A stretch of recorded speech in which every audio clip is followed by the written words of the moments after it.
한번 찬양하겠습니다. 내가 누려왔던 모든 순간이 내가 지나왔던 모든 시간이 내가 걸어왔던 모든 순간이 당연한 건 아니라 은혜였소. 아침 해가 뜨고 저녁에 노을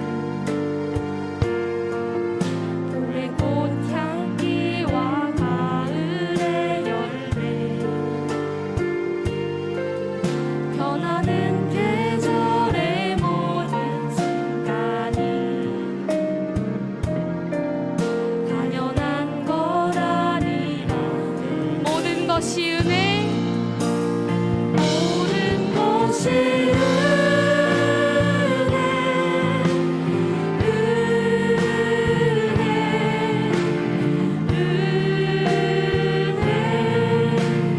한없는 은혜 내 삶에 당연한 것 하나도 없었던 것을 모든 것이 은혜였소. 내가 이 땅에 태어나 사는 것 내가 이 땅에 태어나 사는 것 어린아이 시절과 지금까지 숨을 쉬며 살며 꿈을 꾸는 삶 당연한 건 아니라 은혜였소. 내가 하나님의 자녀로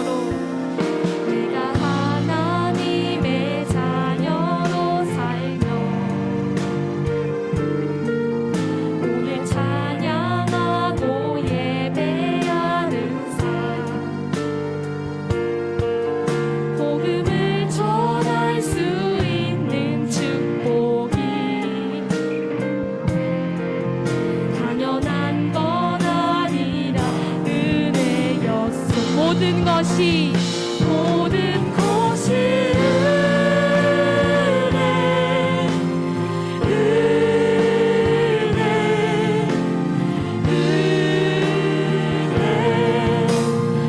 한없는 은혜 내 삶에 당연한 것 하나도 없었던 것을 모든 것이 은혜였소.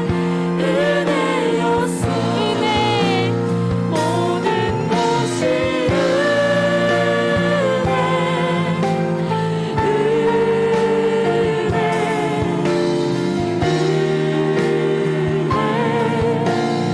한없는 은혜 내 삶에 당연한 것 하나도 없었던 것을 모든 것이 은혜였소.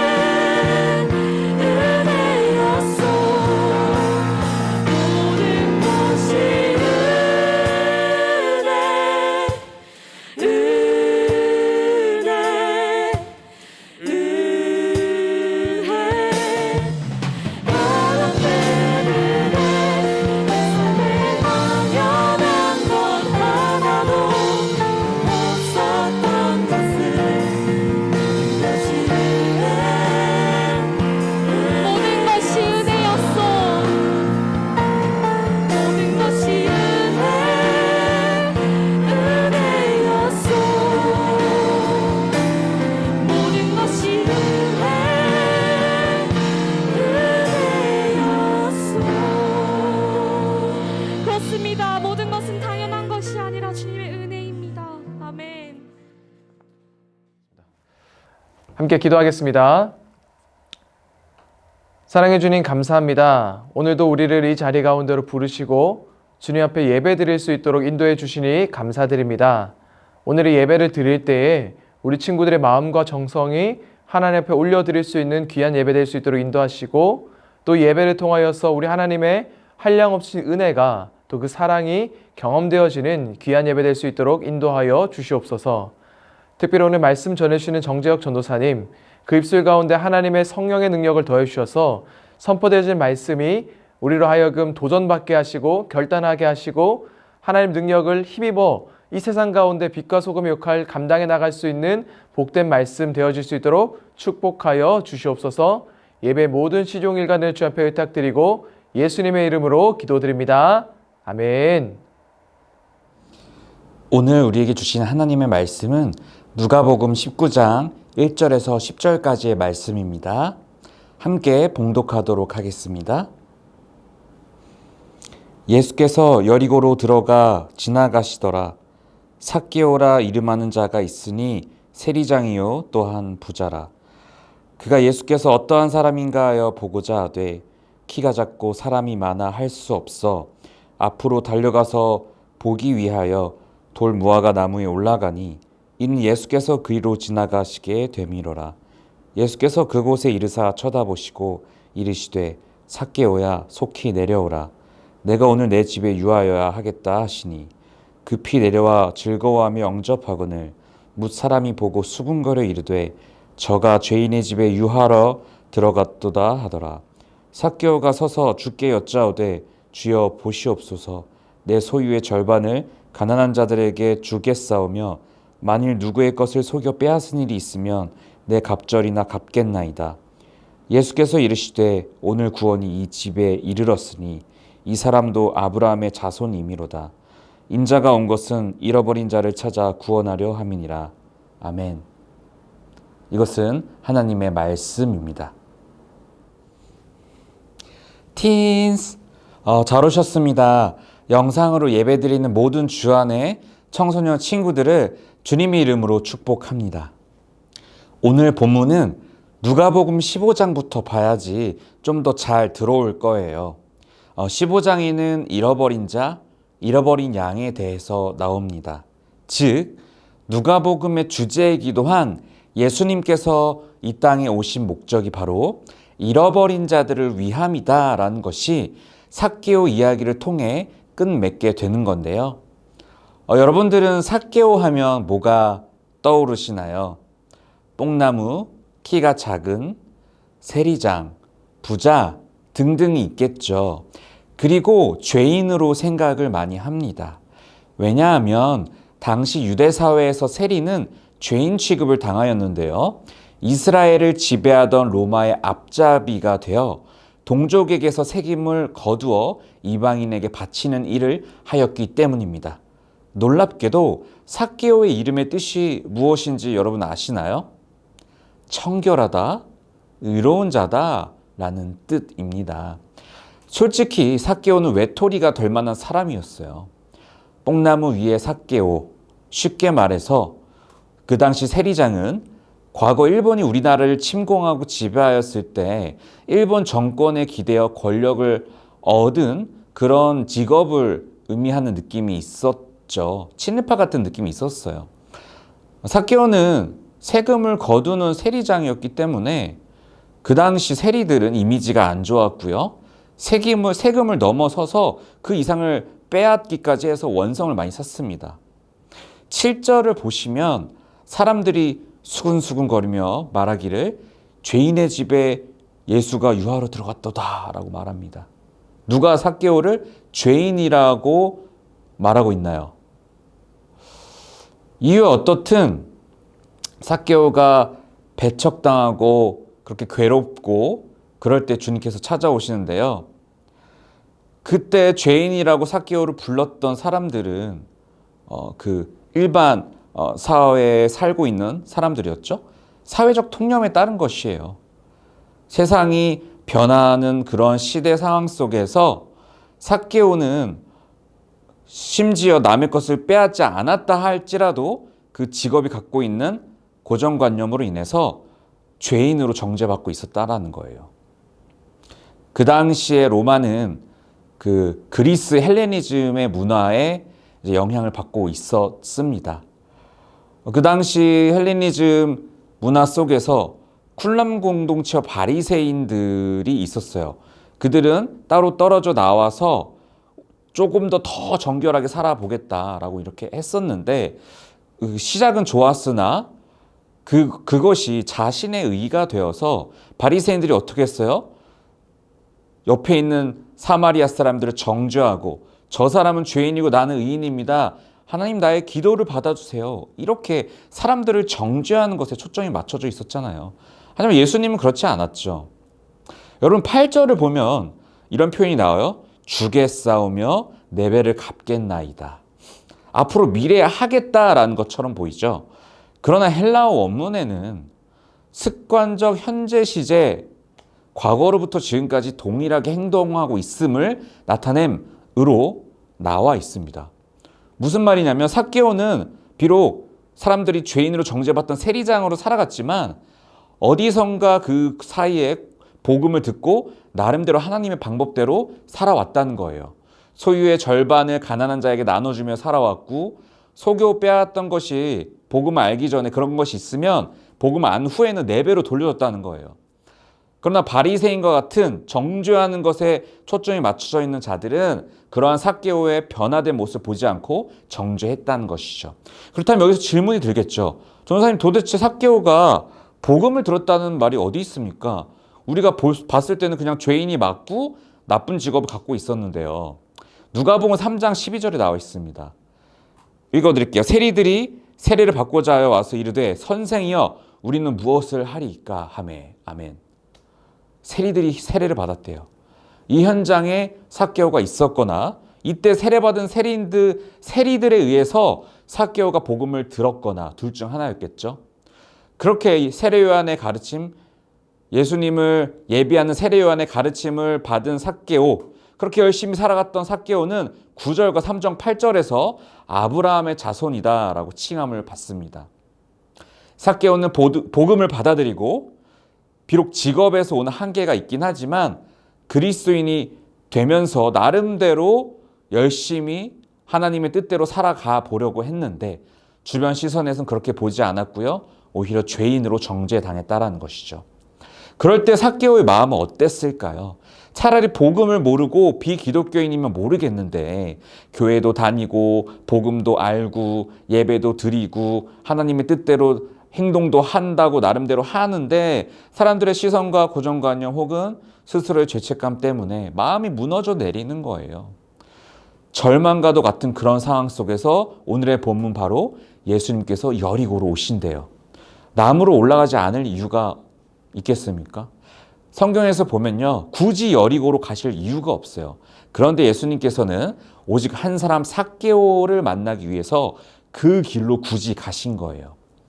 그래서 예수님을 만나고 삭개오는 참 자유로웠고 진정한 복음을 깨닫고 알아가고 살아갈 수 있게 됐다는 것이죠. 여러분 어떠십니까? 요새 행복하신가요? 삶에서 기쁨이 넘치시나요? 아니면 불안하거나 자존감이 깎이거나 뭔가 일상 속에서 불만족스럽고 마음이 어렵고 한가요? 때때로는 도대체 왜 나에게 이런 일이 일어났을까라는 생각이 들 정도로 삭개오처럼 마음이 무너져 내릴 때도 있지 않으신가요? 그때 주님께서 여러분 단 한 사람만을 위해서 찾아가신대요. 그래서 만나주신대요. 많이 힘들었지? 위로해 주신대요. 오늘 예배드리는 영상으로 예배드린 여러분 한 사람 한 사람에게 예수님께서는 관심을 많이 가지고 인격적인 관계를 맺기 원하십니다. 그래서 여러분 이번 한 주간만큼은 주님께서 나에게 여러분에게 정말 큰 관심을 가지고 있구나. 삭개오 한 사람을 위해서 경로를 바꿔 갈 정도로 주님께서는 나 한 사람에게도 정말로 많은 관심과 사랑을 주기를 원하시는구나 꼭 기억하셨으면 좋겠어요. 그래서 주님과 대화하는 시간을 이번 한 주 동안은 매일매일 한번 가지셨으면 좋겠어요. 그래서 여러분들의 마음이 무너져 내릴 때 혹은 이미 무너져 내렸을 때 그 주님의 큰 위로와 사랑이 여러분들을 회복시키게 되기를 주님의 이름으로 축복합니다. 함께 기도하겠습니다. 하나님 감사합니다. 한 영혼을 천하보다 귀하다고 말씀하시고 한 사람을 위해 직접 찾아가시는 주님, 우리 주 안에 청소년 친구들에게도 한 사람 한 사람 직접 찾아가 주시고 늘 사랑과 관심으로 기다려 주시고 말 걸어 주시니 감사합니다. 우리가 마음이 열려 그것을 깨닫게 하여 주시고 주님께서 나를 얼마나 사랑하시는지 깨달아질 수 있도록 하여 주시고 주님의 그 사랑이 우리 청소년 친구들의 삶 속에서 늘 살아 숨쉬어서 우리들의 감정과 자존감과 연약한 부분들 모두가 주님의 능력으로 가득 채워질 수 있도록 도와주세요. 모든 것에 감사드리며 우리 주 예수 그리스도 이름으로 기도드립니다. 아멘. 헌금은 화면을 보시고 참고하시면 감사하겠습니다. 그러면 들어진 헌금을 위해서 함께 기도하겠습니다. 사랑의 하나님, 감사합니다. 예배 자리에 나올 수 있는 환경과 마음을 허락해 주시니 감사드립니다.